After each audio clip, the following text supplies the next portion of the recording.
Good evening. Welcome to the Community Awareness Committee's October panel discussion. Our topic this evening is natural disaster preparedness.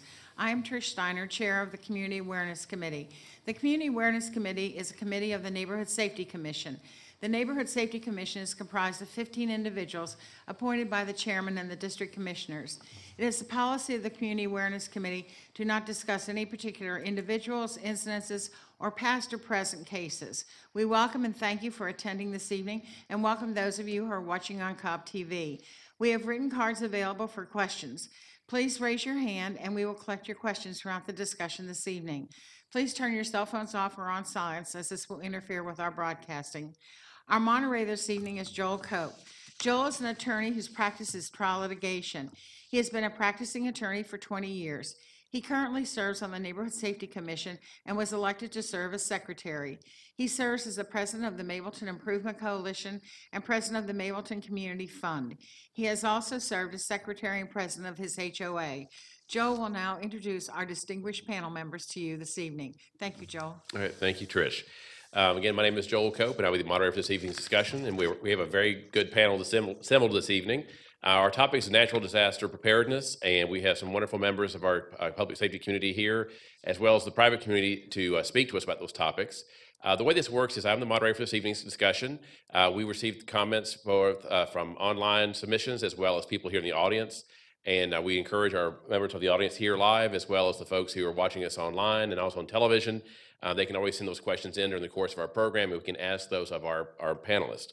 We have several folks this evening, and I'd like to introduce each one of them to you, and then we'll have them talk a little bit about themselves, and then we'll go into our question and answer portion. The way this works is we ask questions such that all the panelists can answer, although some may have an expertise in one area versus another. So, of course, they may be more logical people to answer that question. But we try to ask things that all of them contribute to this conversation, because we, again, want to give you a broad perspective on this area and hopefully, have some more information submitted to the public at the end of this conversation than they knew when they first started watching this program. We have Glen Nelson, who is an insurance broker, and he's a partner with Corporate Risk Advisors. We have also Captain Dennis Thayer, who's an executive officer to the Director of Public Safety, and he's also with Cobb Fire.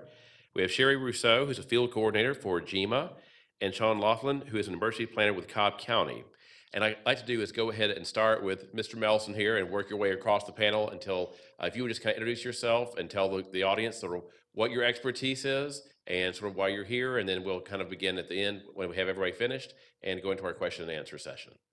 Mr. Nelson? Yes, sir.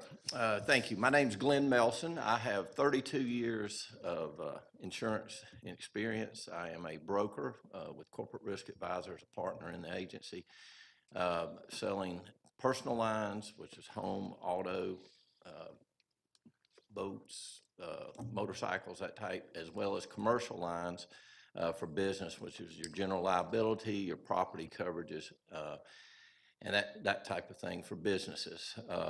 So I bring to you tonight 32 years of experience in the background in the insurance business, and look forward to this panel discussion. Thank you. All right, great. Thank you. Hey, Captain Thayer. Thank you, Joel. Well, as you said, I came from the fire department. I've got 37 years in the fire service. I've also been a paramedic for about almost 30 years of that. And since 2006, I've been involved with large-scale disaster response through the Georgia All-Hazard Incident Management Team, Type 3 Incident Management Teams, and have been deployed in all but one of the disasters that we've been involved with since 2006 here in the state of Georgia and in the Southeast. All right, great. Thank you so very much. Ms. Russo? Good evening, everybody. My name is Sherry Russo, and I'm the field coordinator for Georgia Emergency Management Agency, Homeland Security. I've been at GEMA for 16 years. I cover 9 counties in the metro Atlanta area, and I provide technical assistance before, during, and after a disaster, and I also assist with coordination of any resources that the local governments might need. All right. Mr. Laughlin? Good evening, Joel. Thanks for having us tonight. My name is Sean Laughlin. I'm the Emergency Management Planner with Cobb County, and my role is to work on plans within Cobb County and coordinate with Georgia emergency management agencies during large-scale disasters. So our job in emergency management, we have a team of about 5 people, but our job is to assist in coordination of large-scale events in Cobb County. Okay, wonderful. Well, thank you very much. Well, I'm sure that one of the things that you commonly have to battle in your respective lines of work are people thinking that this can't happen to me. I'll see it on the news, it's happened somewhere else, some other part of the country, but it's never going to happen here in Cobb County. So what would you say to those people that think that are watching tonight's program? Well, I'll say this. I think Georgia's a very unique place. Georgia's been, in the past, has been hit with tornadoes, hurricanes, massive flooding, and wildfires. So I think, Georgia's a unique place that we're not ice storms. So we're not safe from any type of natural disaster. I think where we live is the opportunities for just about any kind of natural disaster can happen here, and it has. So that it'll happen someplace else does not go here. Okay, all right. Any other panelists want to jump in? Yes, based on my background, I can tell you if you don't think it will happen, it will and it can. It's a matter of time. Back in 1995, when Hurricane Opal blew through Atlanta, we paid 95 claims just out of my office. Statewide, the state has experienced a great deal of hailstorms, a lot of roof damage we paid over the last 10 years in the insurance industry. We've had trees fall on, if man's built it, a tree is falling on it. So it's just a matter of time. We've had flood problems. I know Mableton, Austell area terribly flooded here in the last few years. So if it can happen, and it will.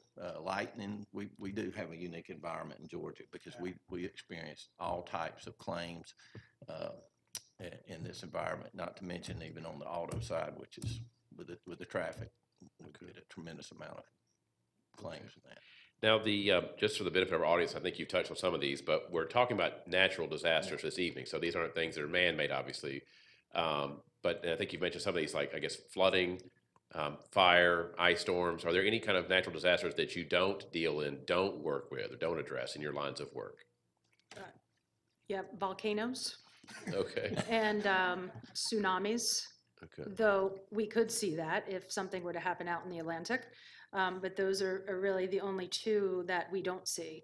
We can see wildfires. We have had them here. Even landslides in North Georgia, certainly not the big ones that we see in California. But we have had instances where parts of mountains have come down and blocked roads. So we can see just about anything here in Georgia. We're not immune to any type of natural disasters.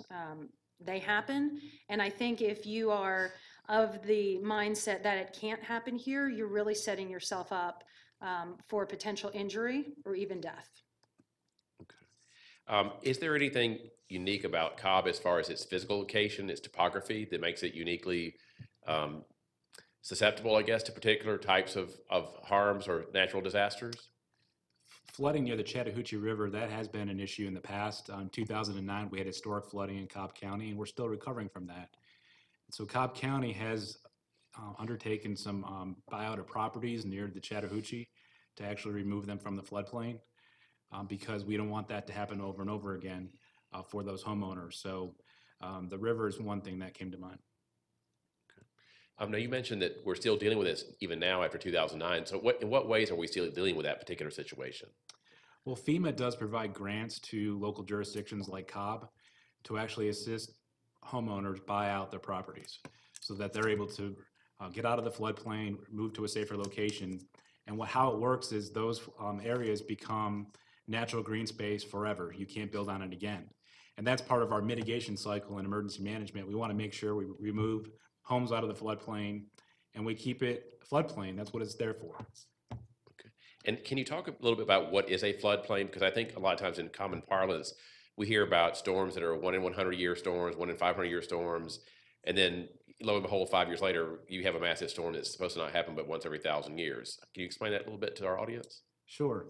The Federal Emergency Management Agency has various categories of flood, and so they have a website in which you can look to see what floodplain you're in, and from there you can determine how to safeguard your property.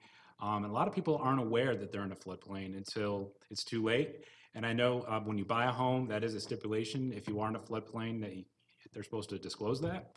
But it's important for homeowners to make sure they do their research and look at their surrounding area, look at the topography surrounding rivers and creeks, just to make sure that the area hasn't flooded before.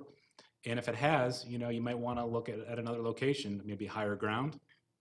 Look at the history. A lot of that's online now where you can do research. And what tools would they recommend them go to if they want to research this on their own to make sure that they don't buy a house that's in a floodplain? Well, the Georgia Department of Natural Resources, they partner with FEMA, and they have a great website. I don't have the address at this time, but they can go online and they can look up their address, and they can get pretty much a customized report that shows what floodplain they're in. So again, online has all those resources as well as FEMA.gov, where you can look up flood zones as well. Okay. Now, since Mr. Nelson, you do insurance, a lot of people probably think that the regular homeowner policy includes flood insurance coverage. Is that a correct belief? That is a common question that we receive as insurance agents, and I can tell you it's industry-wide. It is not covered under standard home. Floods and earthquakes. Earthquakes, we do have fault lines running in Cobb County and in Georgia, and earthquake and flood are both not covered under a standard home policy. Normally, if there's a closing, the mortgage company will run the zone, depending on what zone you're in, is whether they force you to buy flood insurance. You would then contact your local agent, and normally whoever you buy your home coverage through. And then your insurance agent can actually run reports through the National Flood Program to get you rates, and they'll tell you, once we put in the address, it'll tell us what zone you're in. It'll give us the cost of the flood insurance, and it can vary if you're in a preferred area, from $250 to it could be $2,500 or better, depending on what coverage the zone you're in and how much coverage you need. There are limits to flood policies. You can go to $250,000 on the dwelling and $100,000 on contents, and then if you need to purchase additional, that's excess flood, and you can buy that through another carrier. But the National Flood Program does have those limits. So okay. Now I know it's fairly obvious, I guess, if your house is located in a floodplain, that you would obviously you probably need to buy flood insurance. But then to refer to Mr. Laughlin's event, back in 2009, you had homes flooding in Clarkdale, which were not in a floodplain or shouldn't have flooded, and yet they flooded horribly. Well, so how do you decide then what to do? Well, at that point, what you have to do is, if you're below, I've had a customer buy, if they below a dam on a lake or a small pond, so they purchased flood even though the zone they were in, because it's rated by zones. So depending on the flood zone you're in, it may tip your hand to say, okay, I do need, even if my mortgage company's not requiring this coverage, I need to possibly look at it. You do need to pay attention to the topography around your home. Are there streams nearby, rivers, ponds, lakes that could overflow? You do need to pay attention to it, because normally your home is one of your largest investments, and you want to protect it, because the worst thing as an agent that you can tell someone is, I'm sorry, there's no coverage. And then they've experienced a major catastrophe in their home.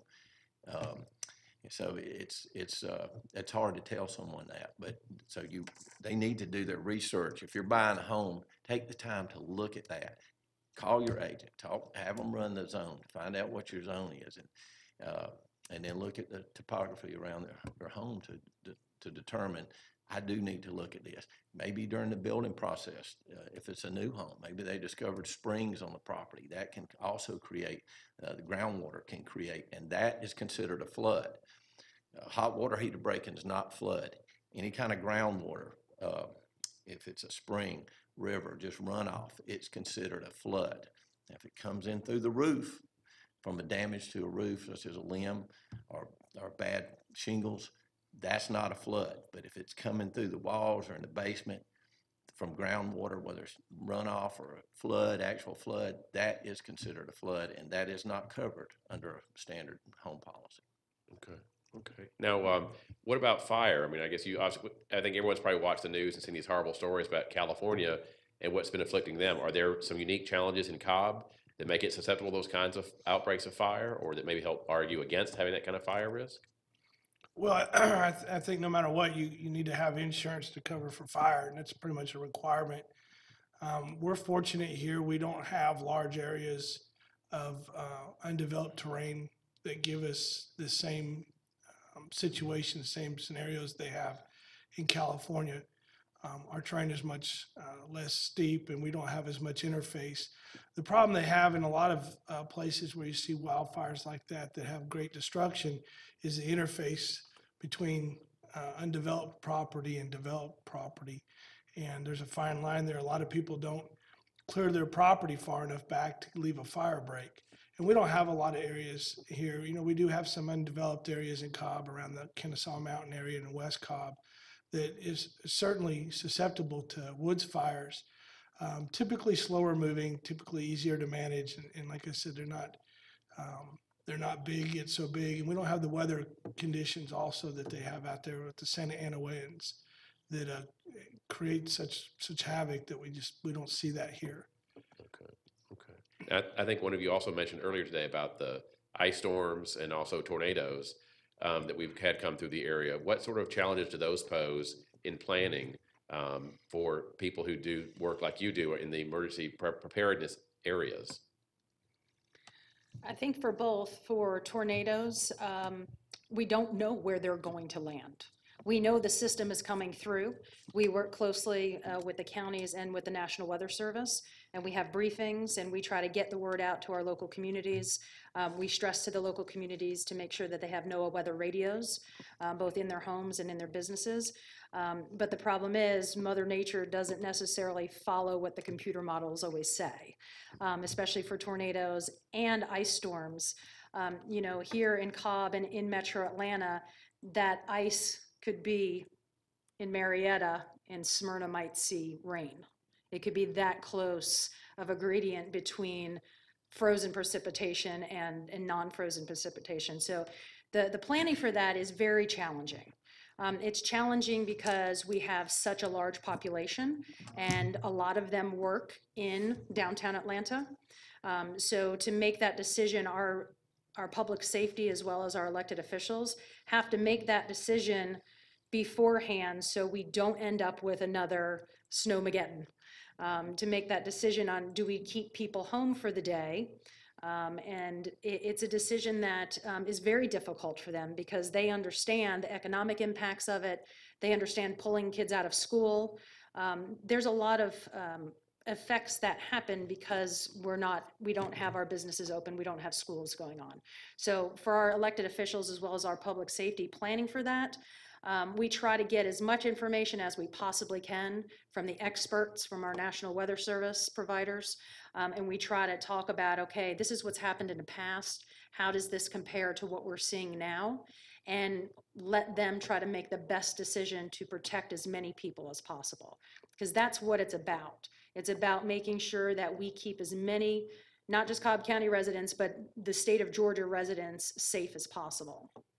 And who makes the call in Cobb as to whether to close government down or close certain streets down? Who makes that call?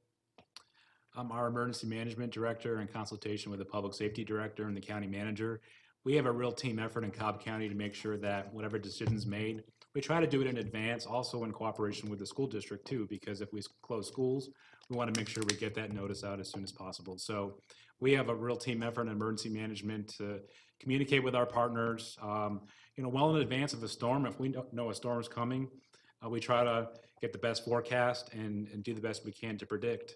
I do want to mention too, with the tornado sirens, I know the community is used to our monthly test, which happens the first Wednesday of every month. And so let's say it's a cloudy day out or stormy, we will defer that to the next nice day so that people don't think it's the real thing. But we do that every month to make sure that our infrastructure is working. And we routinely fix our tornado sirens throughout the county.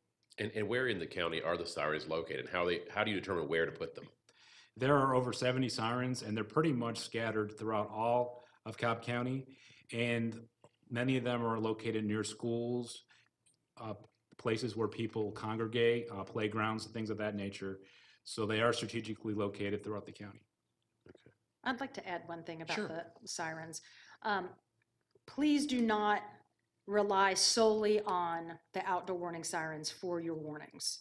Please make sure you have, the best thing to have is a NOAA weather radio. And but what is NOAA? It's it's basically the National Weather Service. They can provide that service. That weather radio has a backup battery, so if the power were to go out, you could still receive not just weather announcements, but other type of announcements as well.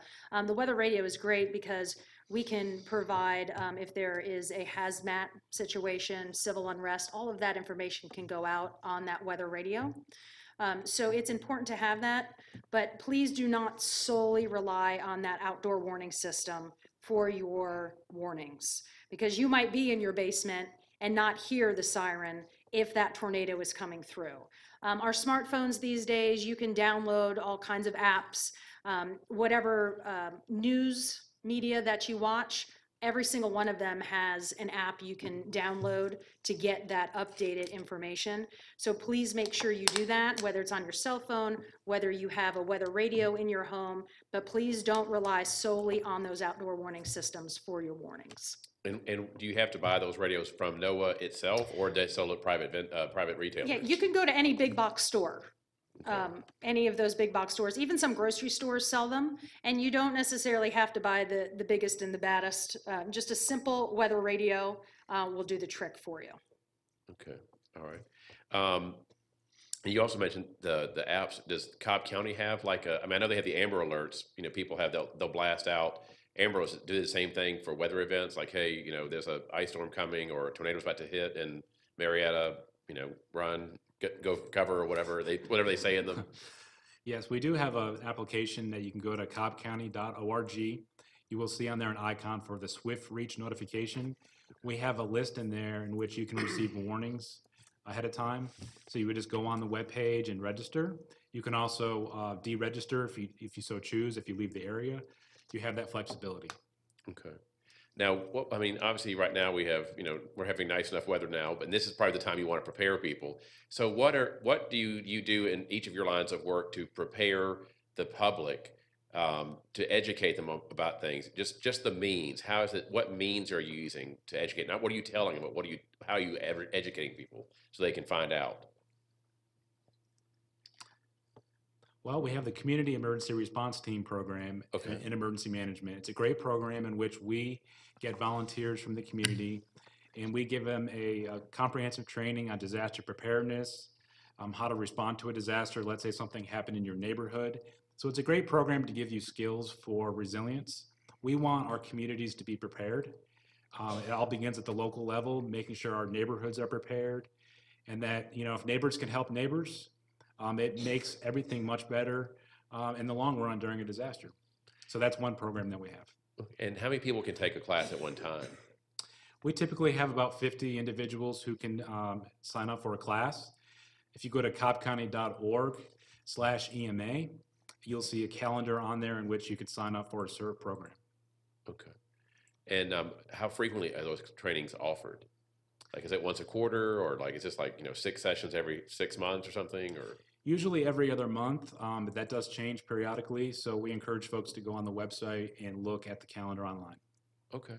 All right. How about GEMA? Does GEMA do some kind of proactive trainings? We do. We have a Ready Georgia program. It's an app. It's free, and it can assist you with how to develop a pack, how to develop a plan with your family. What do you do if your house catches on fire? Do you have a meeting location? How do you communicate with your family if you were to be separated? What should go in your emergency kit? Those type of things. It can give you, right in the palm of your hand, the list of what you currently have and what you need to purchase to make your kit the best for you and your family. And we also use a variety of social media, Twitter, Facebook, to put out information about what's coming up. You know, we're in the heart of hurricane season. Hurricane season hopefully will end shortly if Mother Nature agrees with that. But then we'll go directly into winter weather. And so we'll start pushing out information over social media, how to prepare yourself for winter weather, both your home as well as your business, through that Ready Georgia site and also our Facebook site. Okay. And how about fire and Cobb Public Safety? How do they proactively educate the adults and public out there about things to be prepared for disasters? Yeah, Joel, both the police and the fire department have education programs, both child education programs and the elder adult programs that we do through our life safety education division and through the safety village. They have programs to prepare kids and adults for preparing themselves, and not only disasters, but everyday life and the things that we face in every day. But that's the avenue that we use to do those education programs. The preparation that you educate people, I mean, that's across the board, that you're educating the public about, do they change depending on the nature of the natural disaster that you're dealing with? It was like, do you tell someone to prepare for a fire differently than for a flood, different than for an ice storm, or is it pretty much you do the same thing all the way across the board? Well, I think every scenario presents a little bit different situation and presents a different need, but the basis is the same. You need to be prepared to leave quickly and leave and have access to your important vital documents and possessions. But once the incident, whatever it may be, is over, the needs are the same: food, water, and shelter. And those, no matter what the disaster is, those are all the same. So while there's a specific for each one, the general overall theme is the same for everyone. Okay, all right. Anyone else want to add to what Captain Thayer said? We encourage residents to have their disaster kit ready. When you go to the store and you get the buy one, get one, this is a great opportunity to do it. And then a lot of times things might have a lifespan of a year. You can recycle those items out. But just having your hand-operated can opener, your canned goods, candles, anything you might need during disaster, water, anything to make your life more pleasurable, especially during long power outages, we encourage folks to go ahead and do that. There's no reason not to. Don't wait until the last minute. Don't wait until the power's out to worry about this stuff. Put yourself a little corner in your closet where you can fill up those items and again, periodically transition those out. Okay. And don't forget about your pets as well. Those are part of our family. Sure. So make sure you have, some extra, whatever type of animal you have, dog food, cat food, whatever it may be. And make sure you have those important papers as well, especially for your pets. Vaccination records are important. Make sure you have a leash for your pet. And as well, those important papers are really critical. Your deed, your marriage license, divorce papers, anything that is important to you, make sure that you can either put them on the computer and put them up into the cloud, or have them in a fireproof, waterproof box. Because once a disaster happens and if your home is damaged, when you have your insurance agent come, it's a lot easier when you have those papers in hand. Well, now you bring up a great point about the pets, because you hear stories about people who either leave their pets behind, or even worse, they'll actually go to a shelter. The shelter says, "I don't take pets," and they'll go, "Fine, I'll just go back to my house and wait out the storm." Right. So how do you kind of advise people about that? I mean, what kind of things can they do in advance to prepare, besides having the supplies for the pet, but like what kind of research can they do to make sure they know where to evacuate with their pets and how to get out? Well, we do have the option of having pet-friendly shelters in Cobb County. We partner with Cobb County Animal Control. So we are very grateful for that, so that if we needed to open a shelter after an emergency event happens in the community, Animal Control can come on site and assist in taking care of animals in a separated area, at least where the homeowner or the owners of the animals can go and meet with them and make sure that they're okay, because they're part of the family.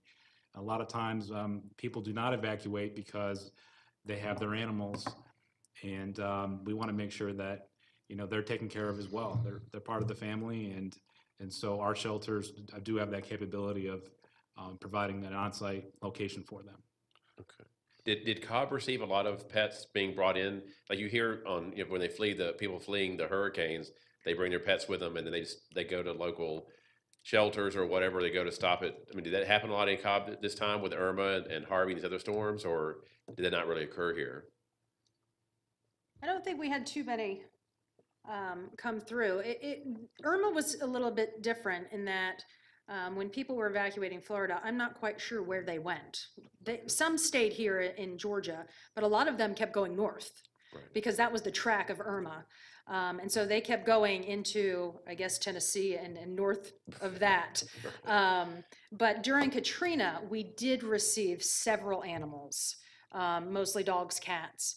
But, you know, when they come in from a situation like a Katrina, they have to be triaged just like a human because they've been in that same environment. And we want to make sure that those pets aren't sick, they're not going to be spreading any diseases, just like we do for humans. And if they need any type of medical care, I know that some of the vets here in Cobb County actually donate their time to come on scene and to take care of those animals. So we do have that capability. For Irma, we didn't see that a whole lot here in Metro Atlanta. Those folks came with really what they needed. And as soon as they could get back home, they went back home.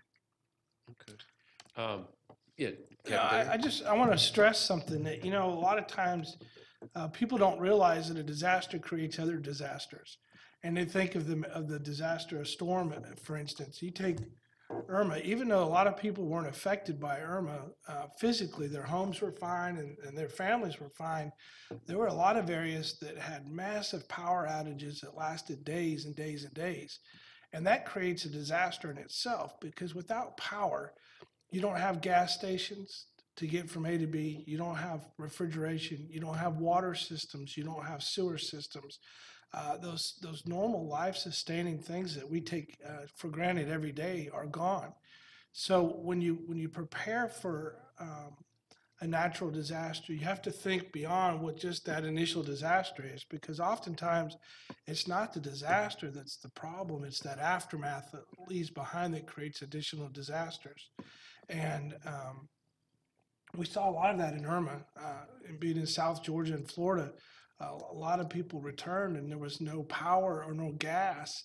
And a lot of people got stranded in gas stations or along the interstate.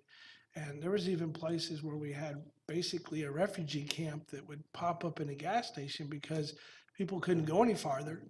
There was no power or there was no gasoline, and the infrastructure was already strained trying to take care of the local community.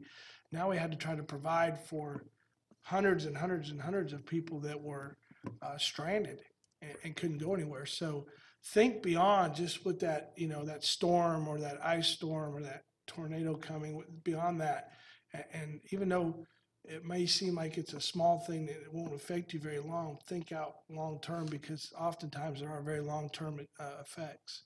Well, and that's a great point, Captain. I mean, I can see someone saying, well, gosh, I'm just Joe Q Public. I don't have a gas tank. I don't have a tank farm in my backyard. I don't run an ATM machine. I don't run a water treatment plant. How do I plan for that? Those long-term disasters, like you're saying, those long-term effects. How do I plan for that stuff?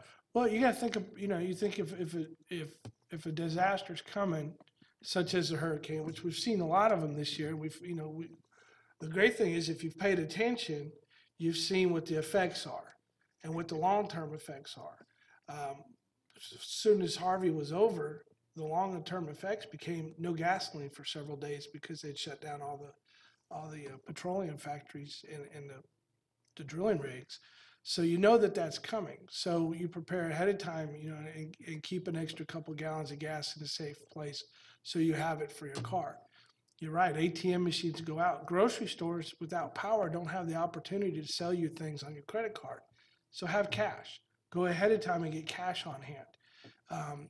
We found a lot of grocery stores that couldn't provide a lot of things because they didn't have power, they didn't have running water, but they were still able to, with those people that had cash, they were able to sell canned goods and those type of things. So think about, if power does go out, if I need cash, or if I need to protect myself from the elements, do I have enough blankets or enough firewood if that's the case, and that's where people a lot of times, don't think far out. That you really need to think far out and prepare. Okay.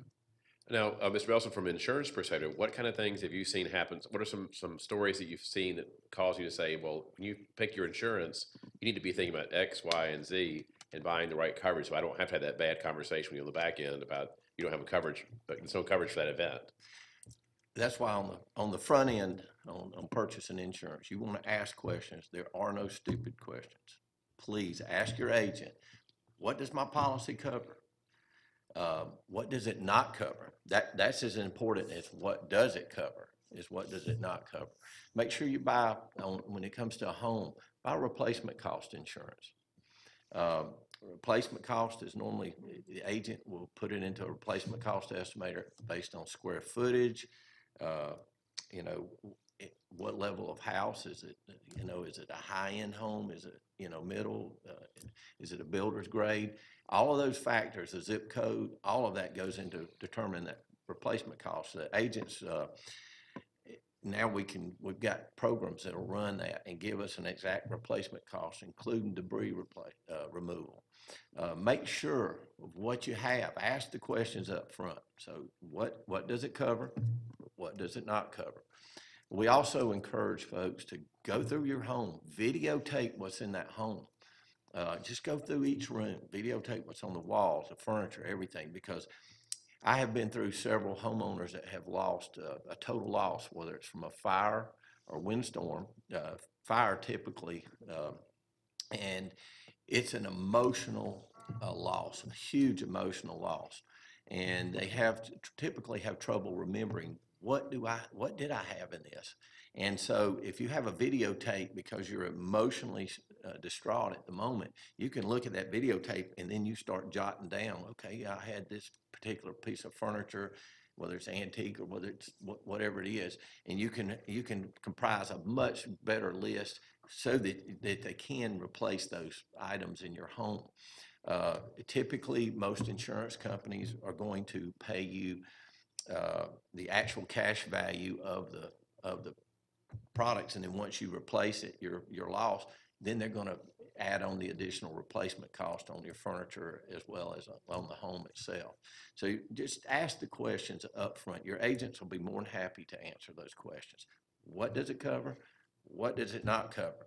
And, you know, if you've got specialty items in the home, high-end artwork or jewelry, you need to talk to them about that up front so that anything that you get done up front ahead of time, it's just a terrible conversation to have to come back and say, I'm sorry, that is not covered.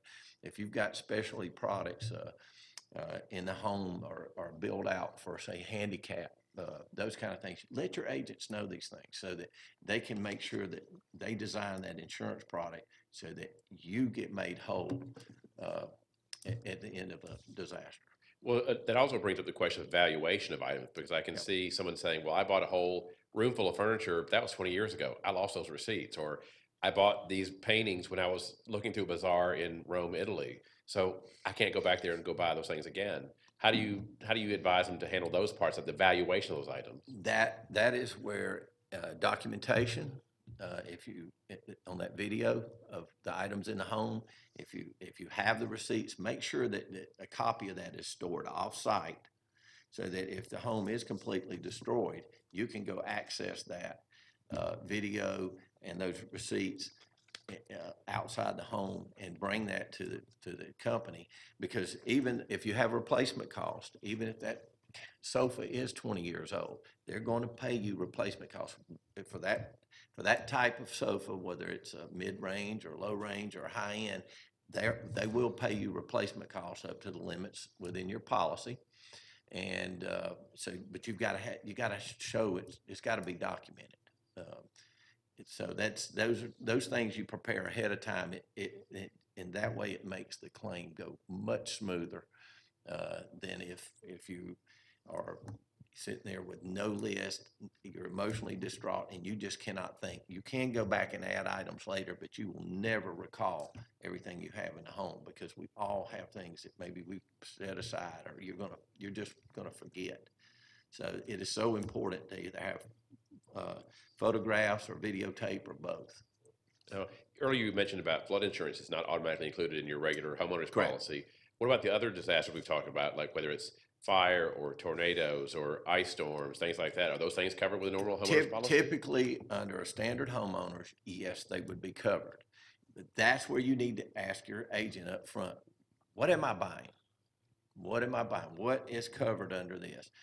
You want to buy what's called special coverage, not named peril, because the named peril, it limits. It says, we will cover you for these items. If you can go ahead and get the special, then it broadens out the coverage to, but flood and earthquakes are not going to be covered under typically. You can add earthquake rider to your homeowners, but flood has to be purchased through the National Flood policy. So you just want to have that conversation up front. If you don't know now, call your agent. I promise you they will be glad to have that discussion with you. Okay, great, thank you. Now, we've been talking about some disaster preparedness kits in the course of our discussion this evening.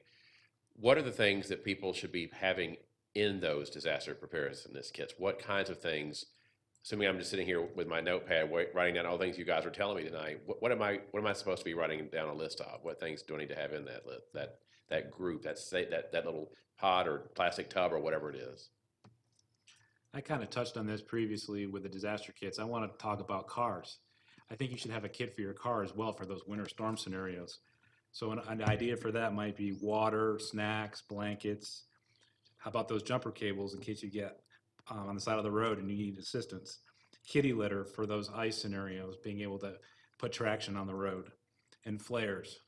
Those are some items that you might want to put in your disaster kit for your car in case you get stranded.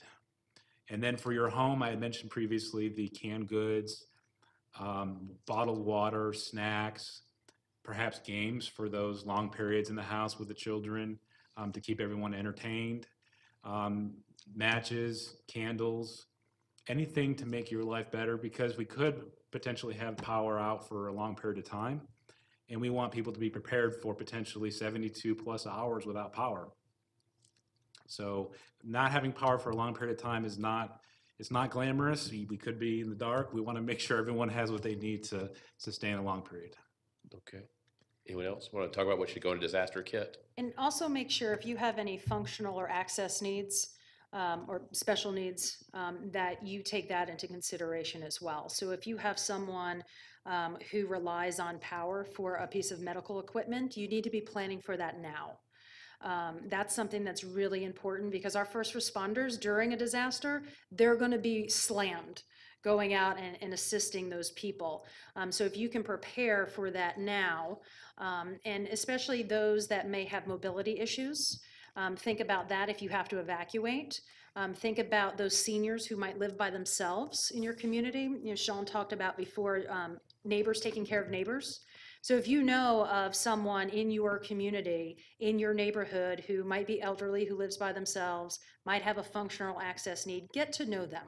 Help them out during a disaster.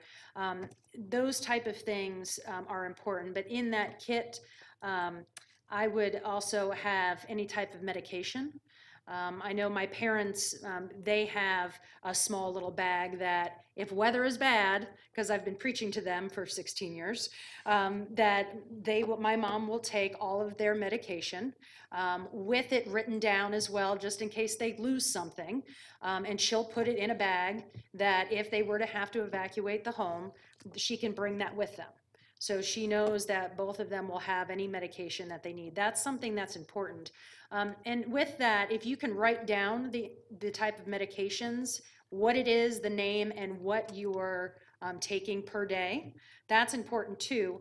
Because if you get to Cobb County, say from Florida, and, well, I'm on high blood pressure medication, well, what kind? Well, I don't know.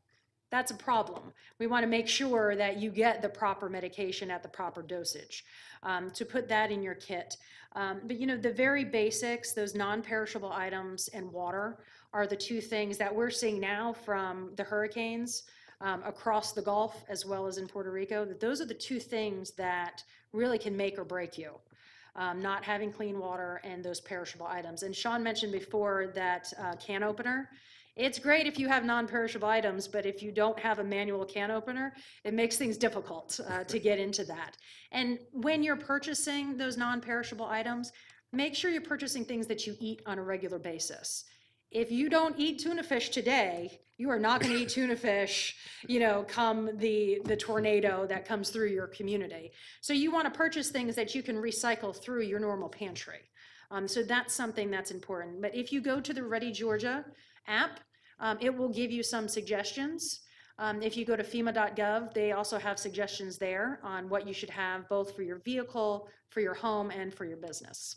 Now, you did bring up a great point about seniors, and obviously some people live alone, and they do have medical issues. Either they're in a wheelchair or they have oxygen they need. Power goes out. Oops. Now what? How do you prepare for that as a senior? What kind of things can you do to prepare for that sort of power loss? I think that's a difficult thing because a lot of times your insurance company may not give you an extra dose of whatever that is. So you definitely need to check with your insurance company. You need to check with your physician as well to see, hey, we have an ice storm that's approaching and I'm on oxygen. Is there a way to get that additional, whatever that is for you, additional canister or whatever that particular dosage is for you? Sometimes that's difficult though because of how insurance is written. So definitely check with your physician prior to at your next physical. And if you have medications or if you're on oxygen, talk to them about that. How can I get additional oxygen so I'm not calling 911? Because again, our first responders here, they're wonderful, but they're going to be really, really busy. And anything that we can do as citizens of Cobb County to take some of that pressure off of them is what we really need to do. Okay. All right. What period of time should people be planning for? I mean, we talked about some of the items you have, but how much? A day, a week, 2 days? I mean, how much time should I be, how much should I be planning for? We recommend 3 days, but I would go further than that. With these hurricanes this year, if you can go a week, I think a week would be great. If you can do more, that's great. I think you need to prepare yourself and your family for whatever best suits your needs, is what I think. And you can do this in small increments. Don't think you have to go out tonight and spend $5,000 and buy every, non-perishable item on the shelf. You can do this very, very slowly. Once a month, do something. Maybe this month you get an extra blanket and you put it in your car. Next month you get a flashlight. The month after you get some perishable items. So you can slowly build up your kit, and over a year's time, you'll have a lot of those resources that you need. And another thing is go through your house. Everybody's got that junk drawer. Go through that, see, do you have extra batteries? Do you have a flashlight there? Get your kids involved. It's really important to get your kids involved in this, and really at any age. And it has to be age appropriate, of course, but get them involved. The best thing you can do for a kid is give them a flashlight, especially the younger kids who might be scared of the dark, because in a disaster, they may not understand why that tornado came and damaged their home. They may not understand why they can't go back to school. But I have that flashlight that I can give to that child, and they can turn that on anytime they want to, and that's the power they have over that particular situation. So 3 days, but if you could go a week, I would do a week. Okay. Jeff there? Yeah, we had a mindset for a long time that the federal government would be there to help us out. And we learned very painfully in Katrina that's not always the case. And we've also learned time and time again since then that we really need to take responsibility for our own selves. Yes, there are state and federal agencies and programs in place to come in and help out when the local community is overwhelmed. But you take an incident like what we've had so far this year, in a month and a half's time, we had Hurricane Harvey that devastated the Texas area. And then within less than 2 months later, you had Hurricane Irma that came in and created mass destruction and devastation from the Keys all the way up into Tennessee. That's a massive area to try to respond to. And I think FEMA and here locally, GEMA, did an excellent job of preparing, pre-staging supplies, equipment, food and water. But it takes time when you've got such a huge area that you're trying to support. It's one thing when you have a single county or a single city that's been affected by an incident. You've got neighbors you can rely on and you can bring in local help to help. But when you've got something as large as a hurricane, for instance, you can't always rely on your local neighbors. You can't always rely on that state or the federal government to be there in the short term. And it's like Hurricane Irma. It hit the South Georgia first. they started asking for help and resources. And a lot of the resources came from areas that had not yet been hit by Irma, but those resources weren't able to go yet. We had to wait to see how bad the local community was hit before you can let your resources go to another community, to help them out.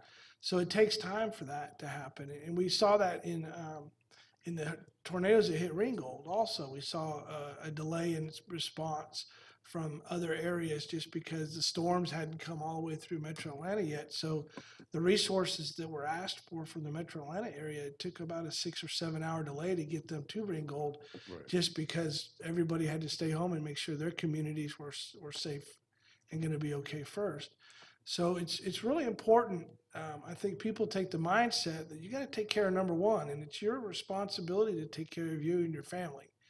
And you've seen great strides we've made with the CERT programs. That's kind of the basis of the CERT programs, is that, hey, for that first 24, 72, 120 hours, whatever it may be, that we've got to take care of ourselves and each other that live close to us, because the people such as the government, the local and the state and the federal government may not be in a position to be there to help you as quickly as what you'd really like it to be.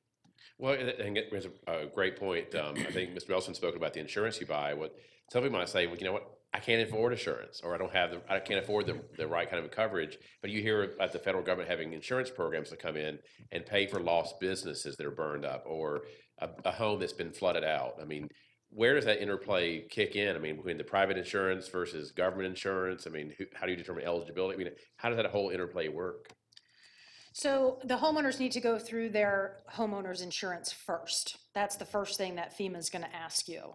And then after that, there's a form that FEMA will go through per individual household.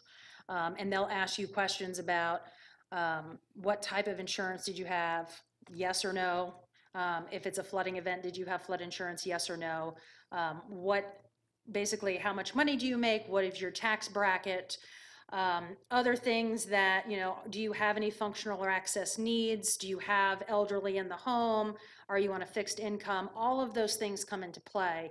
And then FEMA will determine what type of assistance that you can get. There's different pots of money at the federal level where they can pull from. It just makes it more organized for them, depending upon what pot of money. But if you can afford insurance, get insurance, because FEMA is not going to give you all the money in the world when they come in. It's what FEMA provides is for you to survive. It's not going to bring you back to where you were pre-disaster. This money is to provide you with being able to purchase new clothing. Maybe you rent a location. Maybe you're staying at a hotel. It's those type of things that's what FEMA is for. They're not there to bring you back to pre-disaster. So it's important to do those things that you can do.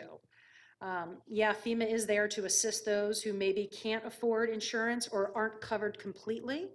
But it's important to try to do those mitigation things that you can do to your home. Captain was talking about the fires in California, that fire break. We don't necessarily have to worry about that here in Cobb County, but those are some of the things that you need to think about, knowing if you're in a flood zone or not. And if you are in a flood zone, what types of things could you do to prevent your home from flooding? Maybe you talk with your insurance agent. Maybe you talk with the floodplain manager here in Cobb County. Those type of things are really important for homeowners to do because, again, FEMA is not going to bring you back to that pre-disaster level. Ms. Nelson, you want to add anything else to that? Yes, it is so important to have this conversation with your agent up front, as I explained before, of what's covered and what's not covered. If you've made a change to your home, such as going in and finishing a basement, and you've just changed what needs to be covered in the house, so you need to notify your agent. Yes, I've finished my basement, because that's lower. That's closer to the flood level of what you would experience if you had a flood. So those types of things, you really need to get prepared up front. As far as affordability, you can choose different deductibles to bring down the cost of the coverage, and you can choose to, and basically a deductible is, I'm only self-insured for 1,000 or 2,500 or 5,000, depending on what you're comfortable with. But you need to have these conversations with your agents. If things change, talk to your agent. You know, I've finished my basement. Let us know. Then we can adjust your coverage. You just want to have it on the sunny days, because when the disaster hits, it's too late to go in and change it. And typically on flood insurance, if it's for a closing, you can make it effective that day. If it's outside of a closing, you cannot, if a storm's on the way, you cannot go in and purchase flood insurance. It's a 30-day waiting period. Also, when a storm is imminent, such as the hurricane that came through, typically if it's going to be a hurricane, companies are going to restrict binding authority and say, do not bind any insurance on homes and on property at all during this particular. And they may go 24 hours ahead of the storm or 48 hours, and then it may be 2 days after the storm. Don't wait to get insurance. That's a great point you make. I mean, because I think a lot of people probably don't realize that. They think, well, I see a hurricane's coming up the Florida Peninsula. Let me go call my agent and buy a policy of insurance right now. We had about 3 or 4 days when Irma came through that we could not bind policy. So you've got to prepare ahead of time. Insurance,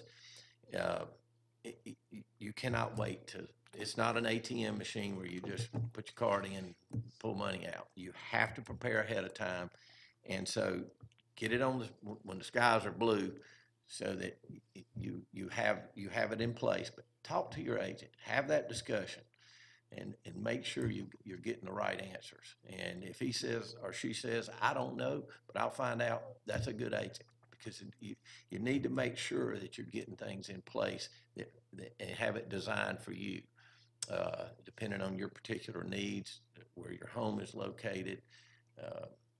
Whether it's a flood zone or whether it's a fire hazard, those kind of things. Make sure you look at that so that you have the proper coverage in place. Okay, great, thank you. Appreciate it. Captain Thayer? I was just going to say, I kind of lived that personally. My in-laws were moving to Florida, and after Hurricane Charlie, they stopped the insurance for about 3 months. So they created my own disaster living with me for 3 months, waiting on them to be able to get insurance on their new home. So, that is important. Sure. Those type of things affect your ability to get insurance. The one that we've not talked about really, but it's something we all need are clothes. If you've got a tornado, your clothes might be in a bunch of trees 5 miles away, or they're flooded, or they're burned into cinders and they're sitting there in a big pile in the middle of your closet. What do you say to people about preparing for that, so that you're not only wearing just what you got on your back? Yeah, I think that having that kit and having extra shoes, I don't know if anyone watching this is like me, but I'll take my old sneakers or tennis shoes, and once I buy new ones, those become my work shoes out in the yard. Take those shoes and put them in that backpack. Have that backpack next to you or someplace very easily that you can grab it. So if you have to evacuate, or if you have to find that lowest level, most interior for a tornado, you can grab that backpack and take it with you. So at least you'll have an extra pair of shoes, maybe an old pair of sweatpants or old pair of jeans or what have you. So at least you'll have at least 1 or 2 days of clothes available to you. But having that kit is really important. And it could be something as small as a backpack. Maybe you can't take the big bin of everything with you, but if you can have a backpack with 24 hours of supplies in it, it's better than not having anything. This is not an all or nothing thing, this preparedness. It's kind of a continuum. Any little thing that you can do to prepare yourself and your family is better than not doing anything. Now, what about the clothes part? I guess you're right about shoes. It's certainly true. But like you say, I should pack 2 suits and 3 golf shirts and 2 khakis and 2 pairs of jeans. I mean, how far do we go with this? I mean, in terms of packing clothes. In my personal car, I've got a pair of sneakers. I've got 2 extra pair of socks, 2 extra pair of underwear. I've got an old pair of jeans, 2 t-shirts. That's what I have in my car, in my personal vehicle, just in case I get stuck somewhere. At least I know I have something. You know, I would plan, if you have the space and if you have the means, if you could prepare for 3 days, that's great. If you can only prepare for 1 day, that's okay too. It's better than having nothing. You know, so something simple, and those are going to change versus the seasons. So in the summertime, you might be doing shorts and t-shirts. In the wintertime, you may want to switch to that sweatshirt, sweatpants, jeans, what have you. But having 1 day is still okay. You know, we talk a lot about this 3-day supply. Well, say I don't have the means to do 3 days. Don't just throw your hands up and say, well, I'm not going to do anything. Even 1 day is better than nothing. That will help you. Even 1 day is good. So don't think that, well, I can't afford 3 days, so I'm just not going to do anything. Don't take that attitude. You know, even if you have 1 extra gallon of water in the house, that's better than nothing. So I would say 3 days worth of clothes if you can do that. But if you can do 1 day, that's even better. Okay. Joe, yes. I also want to address, we've been typically speaking of homeowners, but those that live in apartments and rent, whether it's a home or an apartment, make sure you've got insurance coverage on your personal belongings as well, because a fire, a flood can affect you just as much in your dwelling, whether it's rented or whether you own it. So make sure, and typically a policy for a renter it's very inexpensive. It may be $150, $200 a year. Make sure you have something in place, because it's a lot easier to start over if you have a fund of money, a pot of money there to draw from, as opposed to, I don't have anything. I've got to go to FEMA and wait on that check, whatever amount that happens to be. And self-reliance is just so important. Take that extra step. It's worth buying that policy so that you have a pot of money that you control, and then whatever help FEMA can give you is fantastic, or our local authorities and first responders. They're great about dipping into their own. I've watched them dip into their own pockets and help folks out. And so our local authorities are fantastic with that. But reach out and do that for yourself, because I promise you, if you have a law such as that, you're going to be so happy that extra little $200 you spend out a year.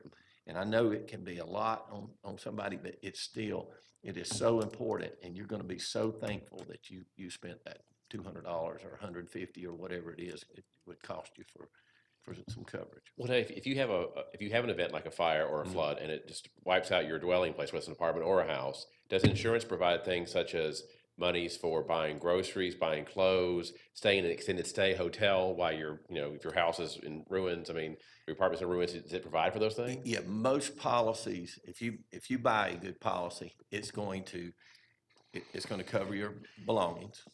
It will provide loss of use coverage, which will put you in a hotel or a home while your home is being repaired. It may put you in a hotel if you're in an apartment. It may put you in a hotel until they can get you situated to an apartment that was not damaged. And they can advance you money to go out and buy clothes.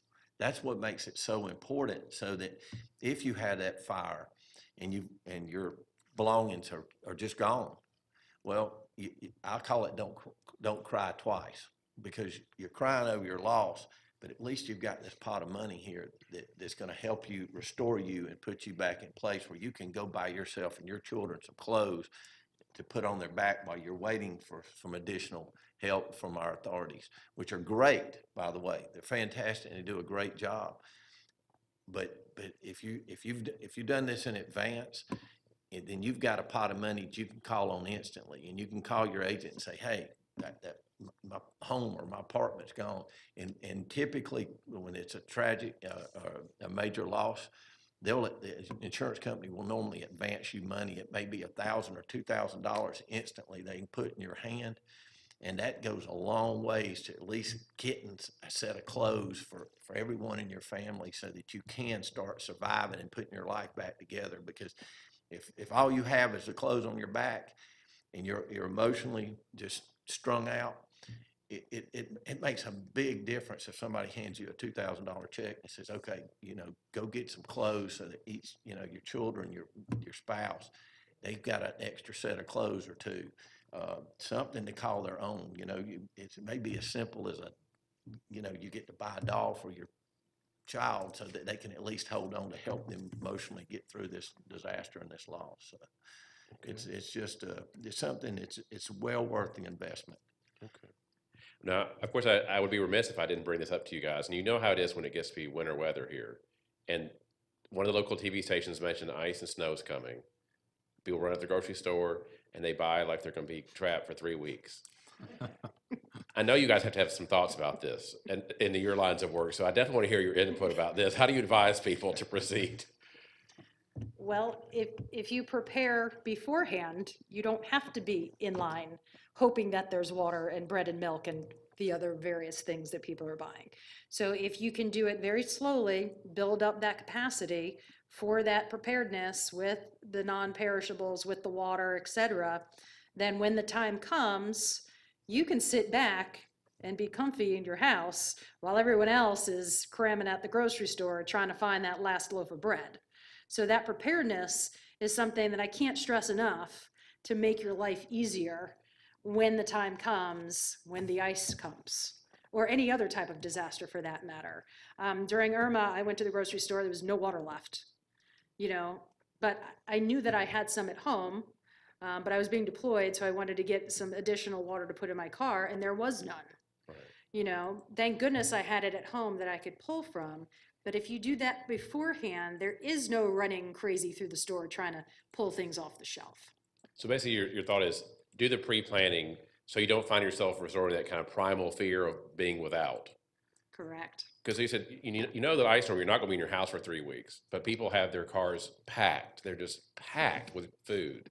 I mean, you're like, how much food can people eat in just 3 or 4 days? And I also have a question for you.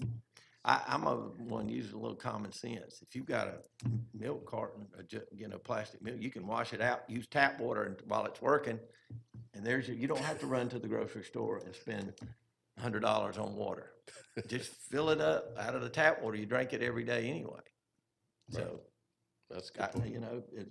The resources are there if you calm down and use a little common sense in these type of situations. I think a lot of it is reducing the level of panic because, as you said, it's probably going to be a few days.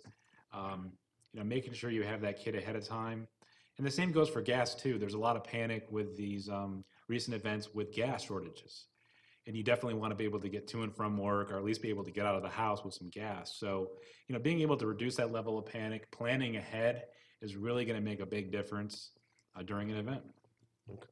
Well, speaking of kind of recovery, I guess people need to understand what the connection is between GEMA and Cobb or FEMA and GEMA. How do those agencies interplay? To one another, how do they work together? Well, everything starts at the local level, so we'll try to fill all resource requests here at the local level during a disaster. So if we're looking for generators, for example, for a nursing home or whatever it might be, we'll look for those resources here locally. If we can't find those resources locally, then we go up one notch. We go up to Georgia Emergency Management, and then they'll see if they can fulfill that request. And let's say there's a statewide disaster and there's no generators anywhere in Georgia, then Sherry Russo, our area coordinator, would be working with us, and then she would go on up the food chain to FEMA. So really everything starts at the local level and you work your way up. We know if we have FEMA here in our yard, we have issues. There's some large-scale catastrophe going on. And we're a very resource-rich community, so we're always going to try to fill those resource requests here locally and then go on up the food chain. And so if you have a situation where Cobb has to bring in GEMA and FEMA, who's in charge? The locals. The locals. The locals. We will set the direction of the response. And then if they need to fill in through an incident management team or whoever it might be, we'll tell them where we need them to get the job done. Okay. Now you mentioned generators, and that's another great point because and this kind of gets back to what Captain Thayer's earlier comment, you have generators which people buy and they're wonderful resources, but then you have some very unfortunate things that happen with them where people get carbon monoxide poisoning and things like that. How do you advise and protect people against those kinds of risks that want to buy a generator to help get them through a storm?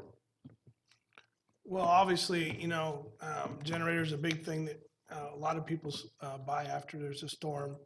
And the thing is, though, your house needs to be wired correctly. You can't just plug a generator into the house without having significant issues.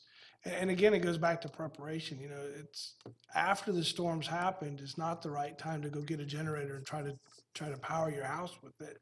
It's ahead of time. Your house needs to be prepared correctly, and you need to learn how to use the generator correctly. You know, make sure you've got the right generator, and make sure your house is set up to take a generator. There again, you've got to be smart. You know, you can't put a generator inside. It's got to be outside where it's well vented and those type of things. During Hurricane Irma in Camden County, we had 2 deaths, and those deaths came from a fire that was in direct relation to the storm because they were using candles in the house and not paying attention to the candles and not, you know, monitoring the candles throughout the night. The candles started a fire, and we lost a child and a grandmother. So, you know, those are definitely big issues that we see a lot of problems with after a storm. It's the candles and the generators and those type of things. And it all goes back to preparation again. You know, if you're going to use candles that are designed in glass jars to where they, you know, once they get low, they don't start other items on fire. You don't leave them near things. And when you sleep, you put them out. Now, what about, how does it sort of work in the, in terms of disaster recovery efforts? Let's say it's a flood or a fire or some mass event which, you know, kind of wipes out whole neighborhoods or huge areas. How does I mean, I can see from a governmental agency that could be overwhelming at first. So how do you go about addressing those situations? You got a panic, you got a bunch of panicked citizens who have nothing, and they're all wanting immediate relief, understandably. How do you go about addressing that? Well, at the local level, we would set up a disaster recovery center if it's a large-scale event. We would have a lot of community resources there, community development, various county departments that might be able to assist families. And then typically, if we meet a threshold and the federal government is involved, Georgia Emergency Management and Federal Emergency Management would be on site to provide the assistance that was mentioned earlier, potentially some homeowners assistance to keep you going before your insurance kicks in, things of that nature. So we would set up a disaster recovery center, probably near the disaster site, to meet the needs of the survivors. And from there, they can meet community resources, state and federal officials as well. And what is in that disaster recovery center? I mean, am I going to go there and get actual belongings like blankets and stuff, or am I going to be talking to people with iPads who help me fill out forms and things? Potentially both. Really, each disaster is different. You really can't predict ahead of time what the needs are going to be. So the Cobb County is always going to take the approach, we're going to meet the needs of the survivors. And every situation is dynamic. And I hate to give a general answer like that, but really depending on what's going on in the community, what the needs are, we're going to address that appropriately, depending on where it is too. We're definitely going to get as close as we can to the impact area, because we certainly don't want to inconvenience folks and have a disaster recovery center on the opposite end of Cobb County. Okay. And there's a method to the madness. I mean, obviously, your first priority is life safety. You want to make sure that as quick as you can after something's happened, that you've addressed the life safety needs. You know, you've searched the areas that are affected, and if there's people hurt or injured or can't self-evacuate, that you address those issues. And that's always the number one issue. And that's typically, depending on the size of the area, that's a 2 to 3 day effort, sometimes a week-long effort or longer. And then at the same time, you start looking at trying to address your critical infrastructure issues: food, water, power to your hospitals, power to the your pump stations so you can have water, those type of things. One of the things that we faced in South Georgia after Irma is that we had 2 grocery stores, and they had plenty of food, but they had no water. And we had a Walmart that had even sent a truck to Alabama looking for extra water, and there was no water, and we had no running water in the county. So virtually we were in a county that had a lot of people there, but we had no water. So we ended up having to turn to FEMA through GEMA and bring in truckloads of water and ice and food to support the community, because it wasn't there. Between what had been scarfed up as the storm came north through Florida and everybody escaping from Florida. And then the resources were already low throughout the whole southeast because of Harvey, that we had to have that federal assistance to come in and help us out.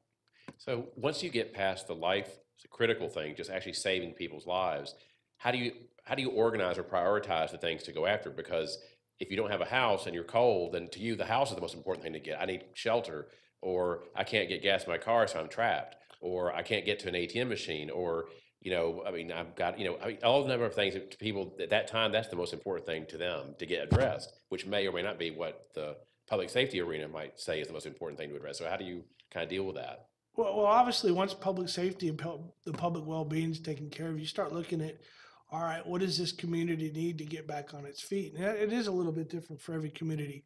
Some communities, it might be the schools, all right? That's the most important thing. And it's a phenomenal effort to get a school back up and running once it's lost power and water for a couple days, It's a tremendous amount of work. Road clearing, almost every disaster, road clearing is a huge issue, being able to access areas. And a lot of times you go for the major arteries, and then it takes sometimes weeks to clear roadways into neighborhoods, into small areas. So that's a huge thing. Okay, how do we get around? Power is obviously one of the very most important things to get backing up is power. And then all while you're trying to recover those important needs, you have to take steps to help the community out. Okay, is there a large portion of the community that can't stay in their homes because they've been flooded out? So then you have to look at providing shelter for those folks. Are there means for grocery stores to supply the community with food and water? And if not, all right, do we need to supply food and water to the community? And all these things are not free. All these things come with a cost. Eventually the county is going to, or the city municipality is going to have to pay for that to some degree. There's going to be a match there. When they get a truckload of water, they don't have to pay for the whole truckload, but it's not a complete freebie. There is some cost there. So, and those are all things you have to consider when you start asking for resources, is what is the cost of this resource? And how do you advise people too? Because obviously the public's probably going to be calling 911, so the systems are inundated, or they're going to crash the FEMA website because they're hitting on so much on things they want to research or report on. So how do you address that? I mean, you've got more calls coming at you, more email hits coming at you than you're equipped in any one moment to do. How do you address those issues? I know at the state level, we try to use social media. Just about everybody's got a smartphone. Just about everyone is on Facebook or Twitter or Snapchat or the other things that are out there. So we try to push as much information about that particular disaster as we can. Now, if the internet is out, that's a problem, right? And not just because we can't look at Facebook, but we can't get that information out. Sometimes it takes our public safety folks driving down the road with their PA on, saying, if you need assistance, this is where you need to go. And it really just depends upon what type of disaster it is. Disasters are not easy. It doesn't matter what type of disaster it is. It puts a huge strain, even on a county as resource rich as Cobb. That 2009 flooding event was a huge Herculean effort between local, state, and federal agencies to try to assist those residents. We can bring in what's called VOAD, Volunteer Organizations Active in Disaster. And each volunteer organization has their specific niche that they handle. And we can bring them in to assist and to try to fill the gaps of where those needs are for the residents. We can also work with local community as well as state to find them other housing to meet their needs. And we try to keep them in the county or the jurisdiction, because what we found is if they leave, they might not come back. Right. And that's tax base that you're losing. And for some counties, that can be devastating for them. So we try to bring in all of these different state, local, and federal agencies to find what the needs are in that particular community and try to start filling those gaps. It takes time. And unfortunately, when it's you in the disaster, that's not good enough.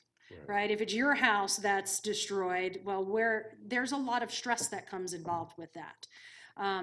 But we try to bring in these agencies to kind of fill those gaps. We have the capability here in Cobb County to shelter people and to shelter them. We sheltered, I think, over 300 people from not just Cobb, but Douglas County as well during the 2009 flooding event. But it's a very slow process when we have a disaster. It's a slow process because we have to make sure our first responders stay safe too. If they get injured, now we're really in trouble. And so as Captain was saying, you know, sometimes search and rescue might take 3, 4, 5 days. You know, we have a flooding event, we have a big tornado, we have a hurricane come through. That's going to take some time to do that. But anything that you can do personally to prepare yourself, your family, your business, you need to do it. Well, basically, you brought up social media. That's a great point.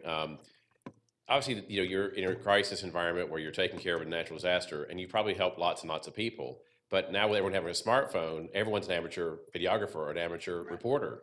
So there's a story that comes out, and it shows someone who either seemingly was ignored or didn't get addressed or whatever. So the narrative becomes Cobb dropped the ball, or FEMA was insensitive, or whatever that case may be. How do you address those kinds of situations for people? Well, emergency management and also our Cobb County Information Office, you know, they really keep an eye on that. We want to see patterns. A lot of times you can see information through social media and online and get an idea of where an impact zone might be and where the needs are. So we try to use those tools resourcefully so that we can target our response. But we have folks on the team that really monitor that because, as you said, it is very important. And that if there are areas that we need to address, social media is a great medium to go about doing that. Okay. Right. Captain Thayer, you want to comment on that? No, there's in recent events, there's a tremendous amount of effort that's put into sending a message that's the right message at the right time and doing it in a manner that everybody's on the same page. And that's important in today's world. It's very, very important. I don't think you can stop the news reporter from running up and putting a camera into somebody's face and they're going to say what they want to say. And if they think they've been done wrong or not been addressed, their needs are not been addressed as quick as possible, it's going to be a black eye. I think looking at some of the recent events, there's been a lot of that, but I think in the end, people see that, response, your actions speak louder than words. Kind of goes back to that old adage, and as long as you're trying, again, I go back to what I said earlier, personal responsibility. We got to get out of the mindset that there's somebody else's responsibility to take care of me. It's my responsibility to take care of myself and my family, and it has to go back to that. It's a wrong mindset to think that somebody else is there to take care of you. It is your responsibility, and you got to take that responsibility seriously. And if you take that responsibility seriously, you'll prepare yourself. And if something or when something happens, you'll be much better off, and you'll recover much quicker.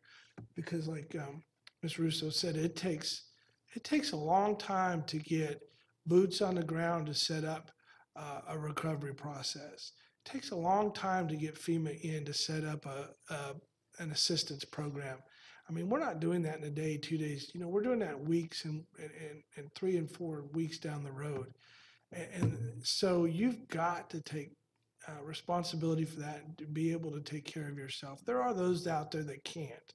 Right. And there are programs there to help those folks. But overall, you'll be in a much better place if you take that responsibility seriously. Okay. Well, I hate to say that we're reaching that point in the evening where the program's going to have to come to a conclusion, but for the benefit of our audience, I'd like to see if each one of you could just do a minute, and I mean a minute, to kind of let them know something you want them to leave them with, a message you want them to take away from that'll help them to be better prepared for a future natural disaster, heaven forbid, if one should happen here in Cobb County. So I'll start with you, Mr. Nelson. Yes. Again, thank you for having us tonight. But I do want to stress, have the conversation with your insurance agent. What did I buy? What does it cover? And what does it not cover? And now what do I need based on my situation? Insurance companies, like I said, they can come in much quicker and provide some funds moving on after the disaster. When you know it's coming and you've got some funds to get started with, it just makes life so much easier until our FEMA and our first responders can get there to help you in that situation.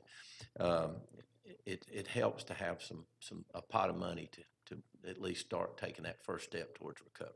Okay, great, thank you. Captain Thayer? Ask yourself that question, what if?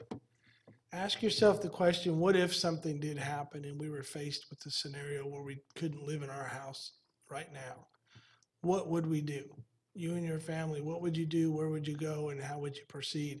How would you survive for the next week? Ask yourself those questions, and that's a great starting place to start thinking about, well, if it did happen, this is our opportunities or our options. And I think that's a tremendous place to start looking at being prepared.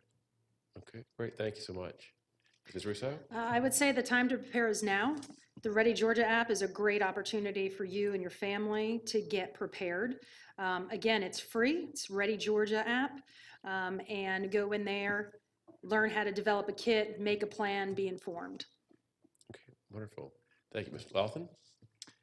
I encourage everyone to ask questions and ask them now. And there's no stupid question.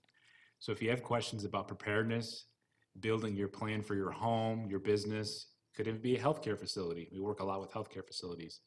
Please call the Emergency Management Office in Cobb County, and we're here to help answer questions and help you build your plan. So if you have any questions whatsoever, don't hesitate to reach out. Okay, well, wonderful. Well, I'd like to thank each and every one of you for appearing this evening. I think our audience has been treated to a very informative discussion.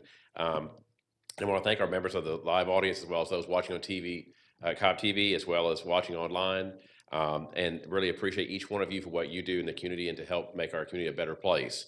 And we're very honored to have each one of you as our panel members. Mr. Nelson, Captain Thayer, Ms. Russo, Mr. Laughlin. I think you brought some really great information to our members of our audience. And our community is very fortunate to have each of you dedicating your lives to educate, prepare, help, and support individuals who are experiencing a disaster in the unexpected aftermath of this extremely difficult time in their lives. And of course, a special thank you goes out to David and the folks at Cobb TV for broadcasting our discussion so that we can have this brought to our larger audience. And I ask that you please join us Wednesday, November 15th at 7 o'clock. We'll have another panel discussion just like this one, and we'll look forward to seeing all of you there. Thank you so much. Have a good evening. Thank you.